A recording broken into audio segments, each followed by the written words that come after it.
Olá, seja bem-vindo ao canal Fumaça Literária. Meu nome é Pedro Leite e hoje nós vamos falar a respeito deste livro aqui, Marrom e Amarelo, do escritor Paulo Scott, tá bom? Então, vamos lá.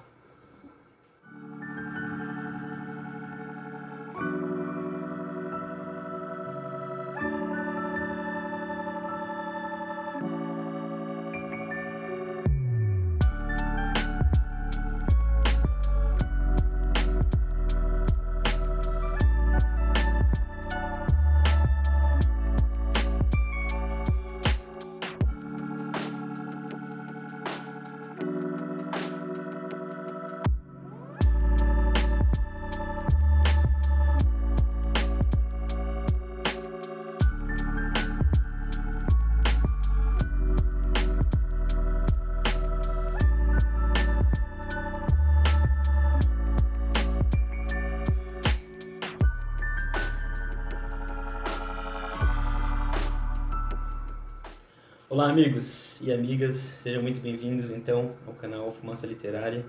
O livro de hoje é este livro incrível aqui, foi publicado em 2019 e é um livro que já está aí sendo discutido em muitos lugares, por muitas pessoas, dentro de muitos âmbitos, porque este livro é um livro, eu poderia dizer assim, fundamental para a gente compreender o Brasil, para a gente compreender o Brasil contemporâneo. Inclusive o Paulo Scott, né, que é um escritor gaúcho, ele é uma das vozes mais importantes, né, da literatura brasileira contemporânea. Então eu acho que para quem ainda não conhece o Paulo Scott vale a pena conhecer, tá? Eu só conheci o Paulo Scott por nome, eu nunca tinha lido nada dele, e este aqui foi meu primeiro livro, tá? Falando um pouco mais a respeito do Paulo Scott, ele nasceu em Porto Alegre em 1966. Escritor e professor universitário, publicou 12 livros, né, até o presente momento. 5 romances, um livro de contos e 6 de poesias. Inclusive, acho que outros 2 livros de romance dele, que é, se não me engano, Habitante Real e o Voláteis, são livros que ganharam vários prêmios também, e são importantes citar aqui, né? Recebeu os prêmios Machado de Assis, da Fundação Biblioteca Nacional, APC, Açoriano de Literatura, entre outros. E foi finalista do prêmio como Jabuti, Prêmio São Paulo de Literatura e Prêmio de Literatura Casa da América Latina, que é um prêmio de Portugal, tá? Inclusive, se não me engano, o Paulo Scott ele é formado em Direito, então ele tem um arcabouço assim, meio jurídico, que inclusive é um arcabouço que ele vai se utilizar um pouco nesse livro, que é uma edição da Alfaguara, né? Uma edição bem bonita. Na verdade, a ideia do livro é que a capa fosse assim, né? Isso. Então é uma capa bem bonita, bem interessante, bem legal. E eu estava falando que ele é formado em Direito, né? E acho que ele usa esse arcabouço, acho não, tenho certeza. Ele usa esse arcabouço, principalmente neste livro aqui. Os outros eu não sei, ainda não li os outros livros do Paulo Scott, mas com certeza após este livro eu fiquei interessado e quero ler, se possível, todos os livros dele, tá? Inclusive ele parece ser um escritor bem acessível. Eu postei uma foto no Instagram falando que estava lendo, ele me respondeu. A gente trocou ali meias palavras, meia dúzia de palavras, mas ele parece ser uma pessoa bem acessível. E, enfim, né, vamos falar a respeito do livro em si, Marrom e Amarelo. O que fala este livro, Marrom e Amarelo? Bem, o livro é a história de 2 irmãos, tá? Então a gente tem o relato aí de 2 irmãos, o livro é escrito em primeira pessoa, narrado pelo irmão mais velho, que é o Federico, tá? É Federico mesmo, não é Fier, né? Não é Frei, é Federico mesmo. E o irmão mais novo, que é o Lourenço, tá? O Federico, ele é pardo, né? Ele é um pardo claro, o Lourenço, ele já é um homem preto de pele retinta, tá? E aí, por que eu falo isso? Eu acho que aqui é importante a gente fazer um pequeno adendo, né? Negro, no Brasil, são pretos e pardos, né? A gente sabe disso, inclusive quando a gente vai fazer a nossa autodeclaração para o IBGE, que existem algumas pessoas que se declaram pretas, outras pessoas que se declaram pardas, mas ambos são negros, né? Isso porque o termo pardo, que é um termo bastante polêmico e algumas pessoas o defendem, outras pessoas acham que deveria bani-lo, mas que é um termo que surgiu com a tentativa de embranquecimento, tentativa não, né? Com o embranquecimento, né, de certa forma, da população brasileira, ocorrido, né, que foi uma política de Estado, a política de embranquecimento foi uma política de Estado no final do século XIX, pós-abolição da escravidão, né, em que o Estado brasileiro tinha por objetivo assim, bem claro, bem explícito, embranquecer a população porque temia que o Brasil se tornasse um país negro, né? Então houve toda aquela imigração de povos europeus, né, de povos da Europa, e outros povos também.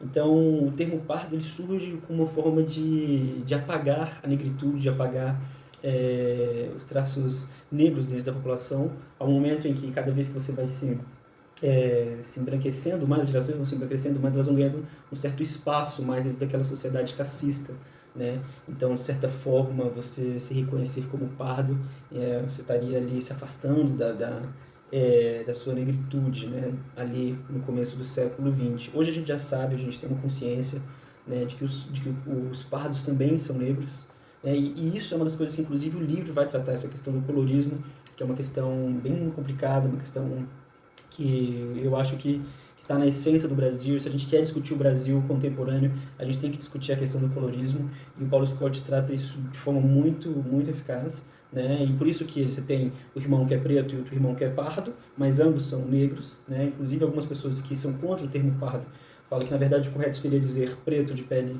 retina, então preto de pele escura, e um preto de pele clara, né? Mas enfim, então você tem esses dois irmãos, que inclusive são o marrom e o amarelo, né? O marrom é o Lourenço e o amarelo é o Federico, que narra a história. E você tem a relação deles dois, então, ali, que é uma relação muito turbulenta, de certa forma. Não turbulenta, eles são amigos, eles se falam, mas que é pautada em um certo trauma, principalmente na questão do Federico, justamente por causa dessa questão racial, justamente por causa dessa questão do colorismo, né? Que tenta apagar a negritude de homens e mulheres pretos, porém com a pele clara, né? E então você tem essa realidade. O Federico ele acaba se tornando um ativista, né, de causas sociais, um ativista do movimento negro, e enquanto que o Lourenço ele não se preocupa muito com isso, ele mais vive a vida dele mesmo. Ele é técnico de um time de basquete de Porto Alegre, que é de onde eles são. Inclusive, grande parte da história se passa em Porto Alegre, né? Então, uma parte que passa em Porto Alegre, outra parte que passa em Brasília. Mas grande parte do livro se passa em Porto Alegre, principalmente num bairro, que acho que é um bairro mais periférico de Porto Alegre, que é o Portenon, se não me engano, né? Enfim, então o Lourenço vive uma vida mais tranquila, sem se preocupar muito com essa questão do racismo, sem se preocupar muito com essa questão do colorismo, enfim, e do preconceito regado, né, na sociedade brasileira, enquanto que o Federico vai combater essa mazela que aflige a nossa sociedade, né? E isso acaba gerando duas personalidades muito diferentes. Então você tem o Federico, que é um cara mais amargurado, um cara mais, assim, de certa forma, que convive com seus fantasmas, né? Que está rodeado dos seus fantasmas, enquanto que o Lourenço seria um cara mais bem de vida, assim, né? Mais despreocupado. E aí você tem dois tempos ocorrendo no livro, né? Em um primeiro momento, na verdade eu poderia dizer três tempos, né? O primeiro momento é o Federico em Brasília. Ele é convidado então para fazer parte de uma comissão, né? Acho que, se não me engano, uma comissão legislativa, não sei bem, mas uma comissão do novo governo. Inclusive, o livro ele é muito interessante porque ele trata de um Brasil um pouco distópico, né? Um pouco conflagrado, assim, porque a gente está falando de um novo governo que surge em 2016. Então, claramente você faz uma relação com o governo Temer, mas o Scott não entra nessa questão, ele não nomeia assim, ele não dá nome aos bois, digamos assim. Mas é um novo governo que surge em 2016, né? E esse novo governo está enfrentando um problema gigantesco, principalmente dentro das universidades, mas também na sociedade como um todo, que é um problema que surge devido à lei de cotas, né? Que, se não me engano, é uma lei de 2012, está completando agora 10 anos, que são de cotas raciais para os cursos universitários. E aí você tem uma discussão muito grande, né? Porque muitas pessoas que não são negras estão entrando e estão conseguindo as vagas as vagas, né, das cotas. E aí a sociedade ali, principalmente a universidade, está pegando fogo, né, porque as pessoas estão discutindo, falando, não, tem muita gente branca entrando, tem muita gente, sabe? E aí entra um debate muito grande, não, só quem tem que ter acesso a isso são os pretos, os pardos não tem que ter e tal. E aí o governo decide, então, criar uma comissão para discutir a criação de um software, né, ou um aplicativo, por assim dizer, que excluiria então a autodeclaração, você não se autodeclararia mais, e as comissões que julgam essas autodeclarações, né, dentro do sistema de cotas, para uma coisa mais mecânica, para uma coisa mais de inteligência artificial mesmo, né? Ou seja, que você mandaria uma foto sua, uma foto dos seus pais, sei lá. O livro até explica isso. E aí aquele software ali, ele iria julgar se você é um homem ou mulher, preto mesmo, indígena, e se você merece aquela vaga ali naquela universidade pelo sistema de cotas, né? Então, o começo do livro ele é um começo meio truncado, porque tem essa questão mais jurídica, mais de comissão. Então, assim, você demora até pegar um pouco de gosto pelo livro, pela leitura fluir.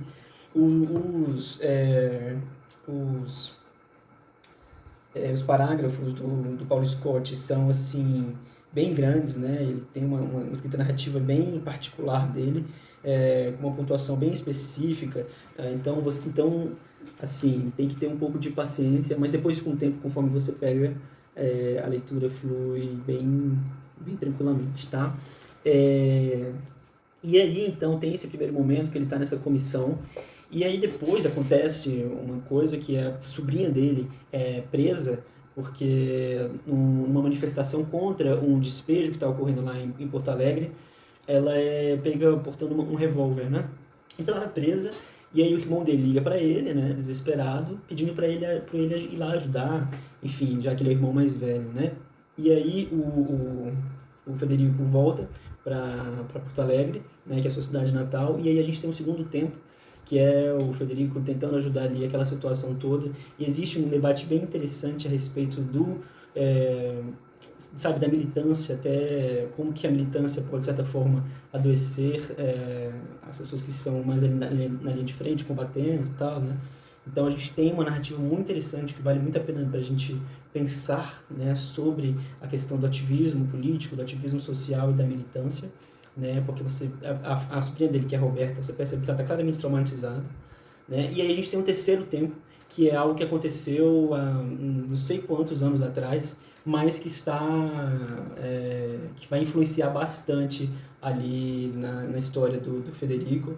Quando ele volta para Porto Alegre, então ele se depara com este fantasma, e a própria história, né, o próprio fato da Roberta ter sido presa, a sobrinha dele, portando essa arma, que é uma arma que de certa forma está atrelada à história dele, vai fazer com que certos fantasmas que estavam enterrados voltem à cena, né? Então o Federico volta para Porto Alegre, e aí ele vai ter que lidar com esses fantasmas que ele achava que estavam muito bem enterrados, né? E que na verdade são, assim, né, um fantasma que estava bem enterrado, mas que, querendo ou não, assola ali ele e faz quem ele é, né? Então a história se passa nesses três tempos, e uma coisa interessante é que esse acontecimento que ocorre, que é um dia, né, um acontecimento em que vai sendo narrado, assim, meio que tempo presente, tempo passado, né, e que na verdade, fruto, esse evento que ocorre, né, porque eu não quero dar spoiler aqui, mas esse acontecimento que ocorre, esse evento que ocorre, e que vai moldar a vida do Federico, e vai querendo ou não fazer com que ele seja o que ele é, né, alguém que ativista, alguém que está ali lutando pela causa dos povos negros e tal, na verdade fruto de um evento de racismo, né? Então que ele passa no quartel, no dia que ele vai se apresentar ali no quartel, né? E é muito interessante porque você vê como aquilo ali liga todos os outros pontos, né? E meio que já dando um spoiler, né? Mas é muito, muito preciso. Eu acho que o Scott consegue escrever de uma forma magistral, ainda que seja uma forma em que a gente penha um pouco no começo, mas que é algo do próprio estilo ali dele, né? Algo que é de propósito, até para você ter uma certa noção e sentir um pouco da angústia que persegue o Federico, né? Para você ser imergido por aquela raiva, por aquela de certa forma, aquela aflição, aquele não lugar que o Federico se sente, né? E a constante tentativa dele em se afirmar, né? Isso porque ele é um homem de já quase 50 anos, mas você tem essa questão, né? E o próprio Federico fala no livro que em um momento em que ele meio que cansou de viver, né? Então ele cansou desse não lugar, assim, dessa indefinição, a meu ver. E é muito, muito interessante. Esse livro foi um dos livros que mais me impactou no ano passado, 2021. Eu confesso que assim, cara, é um livro que eu ainda não digeri por completo, assim, porque ele é um soco no estômago muito forte. Eu acho que, assim como tem muitas questões do próprio Paulo Scott no livro, né, porque o Paulo Scott é um homem negro, que sabe, a sociedade pode olhar para ele e falar, não, esse cara é branco, ou esse cara é um pardo claro, né, um marrom, assim, né, do livro. Eu sinto muito, eu senti muito isso na minha vida, assim, né, de ao mesmo tempo que eu sou muito preto para ser branco, eu sou muito branco para ser preto, né, então esse meio termo, assim, que eu acho que muitas pessoas que se enxergam como pardas, o nosso país sofre, né, que é algo que você tem que desconstruir até você entender que você, na verdade, é uma pessoa negra, você é uma pessoa preta, sim, ainda que você tenha, traços mais caucasianos, ainda que a sua pele não tenha tanta melanina para você ser dito, né, assim, por todo mundo que você é uma pessoa negra, né? Inclusive, um poema da Midra, se não me engano, que acho que é A Menina que Nasceu Sem Cor, foi um poema que me ajudou muito nessa caminhada, assim, muito nessa descoberta. Eu vou colocar o link aqui para quem não conhece. Talvez esteja passando por isso, ou já passou por isso, essa questão dessa desconstrução, né? E, bem, é um livro muito forte, muito necessário. Eu acho que esse livro, juntamente com O Avesso da Pele, são dois livros, assim, que, sabe, para pensar o Brasil contemporâneo são fundamentais. Juntamente, eu acho que, na verdade, é uma tríade, né? É um tripé para pensar o Brasil contemporâneo. E eu falo isso Brasil pós-2010, tá? Até porque a lei de cotas é de 2012. Então, assim, para pensar o Brasil dos últimos 10 anos, mas não só dos últimos 10 anos, mas para pensar aquilo que forma o Brasil, aquilo que nos forma enquanto brasileiros, eu acho que o tripé é muito bom. O Avesso da Pele, do Jefferson Tenório, Marrom e Amarelo, do Paulo Scott, e O Torturado, do Itamar Vieira Júnior, que eu acabei de ler recentemente, e também vou fazer uma resenha aqui pro canal.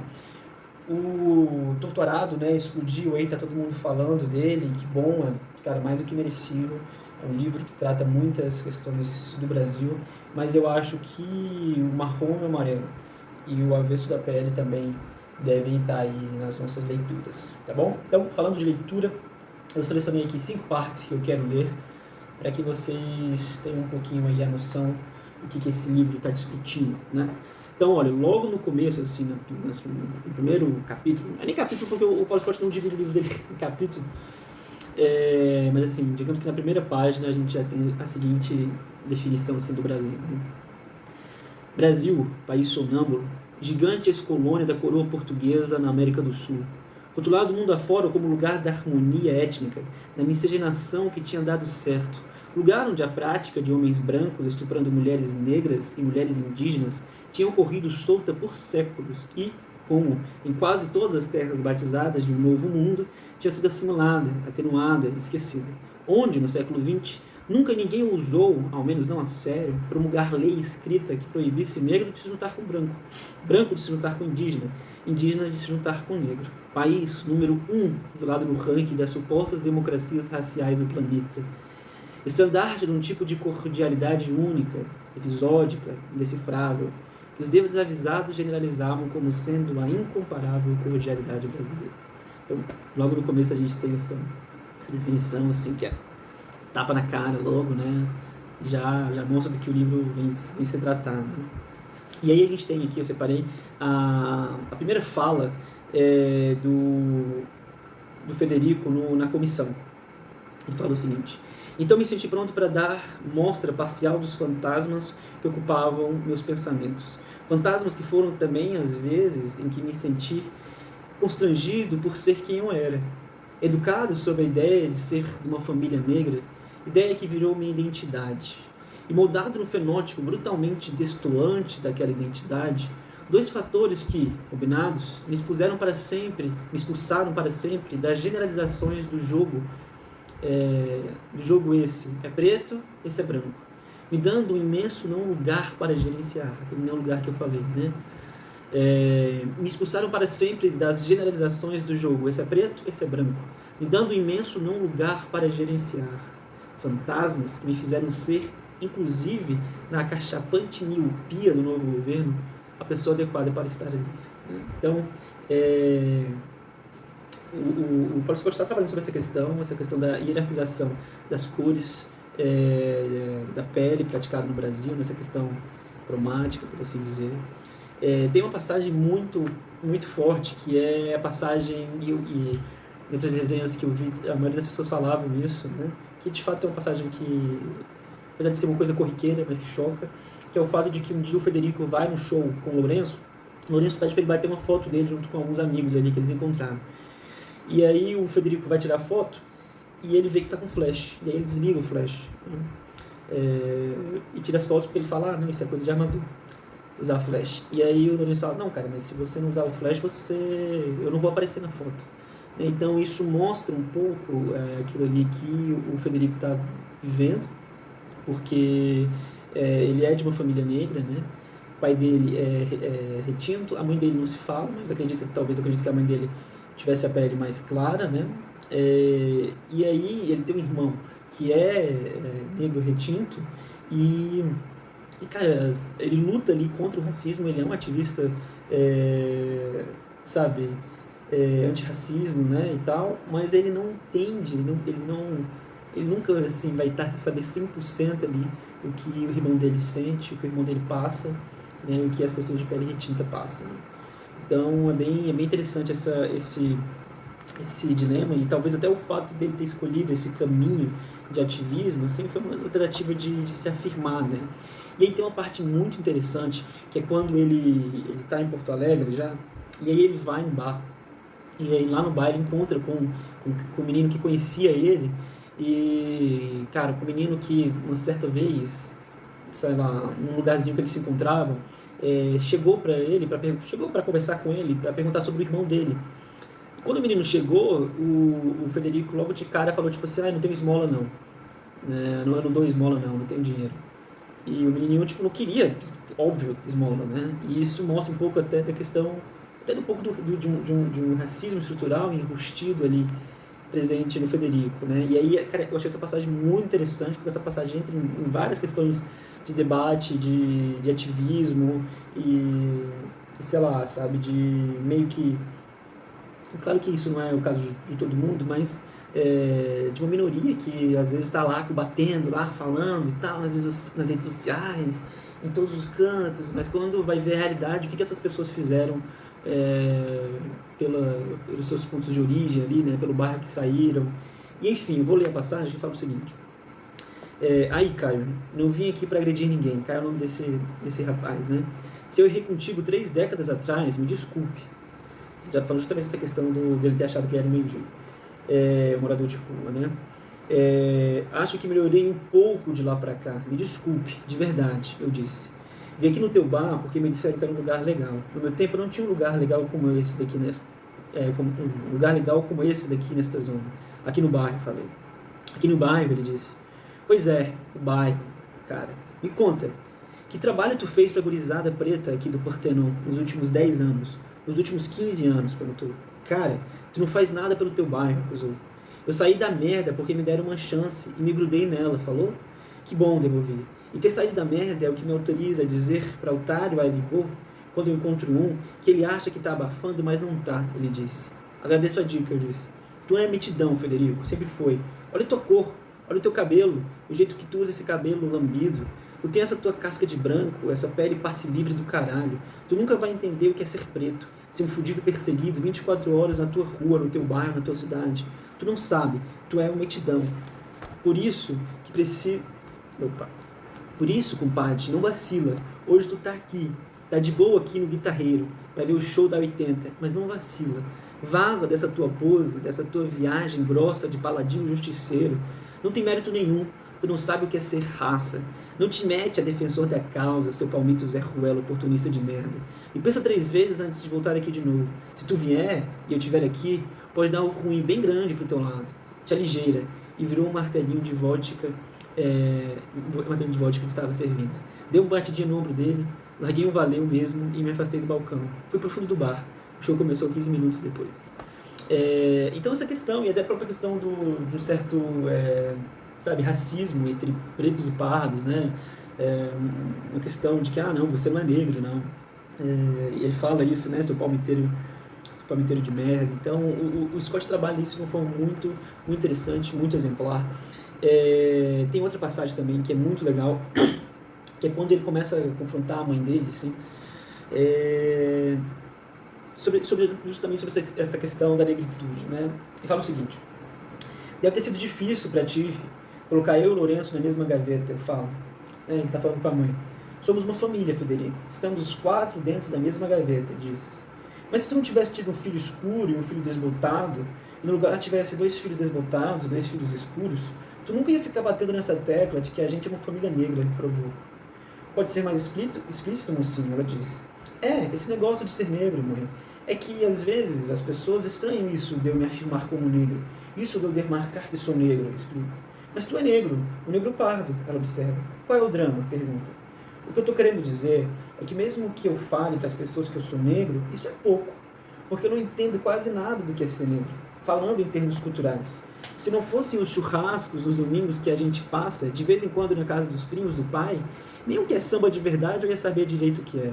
Eu olho para a maneira como vocês me criaram, para a criação que tu e o pai deram para mim e para o Lourenço, e não vejo quase nada de negritude, do mundo negro, quase nada da cultura negra. Falo do modo dramático que, por ser minha mãe, a interlocutora não consigo evitar. Falo do modo dramático que, por ser a minha mãe a interlocutora, não consigo evitar. Nós somos uma família negra, porque tu sempre disse que a gente era negro. Tudo bem, mas onde está a nossa negritude? Nós parecemos uma família branca, só nos relacionamos com gente branca. Teus colegas e amigos, com exceção dos Moreiras e dos Arantes, são gente branca. Os colegas e amigos do pai são brancos. A gente se blindou, porque acho que no fundo, esse era o jeito do pai se afirmar, de se blindar, e não enxergar nada que envolvesse essa história de raça, de ignorar os brancos, de ignorar os brancos que não gostam de gente escura, mas também de ignorar todo o resto, os negros, a cultura negra, o racismo, digo. Tu tá falando do que, Federico? Diz. Estou falando dessa palavra que até para nós é um tabu, racismo. Tô falando do racismo, mãe, digo. Olha, não sei aonde tu quer chegar, mas se está querendo me cobrar porque a nossa casa não se transformou numa série do movimento negro, não está cheia de bandeiras e cartazes com a cara de Zumbi dos Palmares, com dizeres Nelson Mandela Free, pode ir tirando teu cavalinho da chuva. A resposta é, eu me preocupo com a nossa família, com a saúde dos meus filhos, do meu marido, com a nossa tranquilidade. Não me preocupo com a agitação. Por isso quero uma casa que tenha paz, que é de paz que o teu pai e o teu irmão precisam. Do portão da rua para dentro do nosso pátio, da nossa casa, é o nosso lugar, o nosso chão, nosso espaço sagrado, nosso espaço de ser feliz, de nos fortalecermos para a vida, e suspira. E essa é uma questão muito forte, inclusive até porque o pai dele é um renomado policial, se não me engano, acho que da Polícia Civil. Então, você tem aqui um relato bem profundo disso, e essa outra marcação que eu coloquei aqui é do episódio que muda a história dele, né? Mas é isso, gente. Marrom e Amarelo, do Paulo Scott, vale muito a pena a leitura. Para quem ainda não leu, procure ler, se possível. E para quem já leu, deixa aí suas opiniões, o que achou da leitura, se foi impactante ou não. Vamos trocar essa ideia, tá bom? Um abraço forte, permaneçam paz e bem. Tchau, tchau.